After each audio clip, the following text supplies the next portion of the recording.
જોજે અમારા બાપની દેવી મેરડી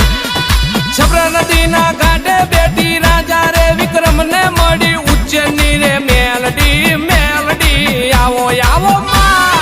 માં કમાતા ન હો મને છેતરતી નહીં મારી રમતમના વડલે બેઠી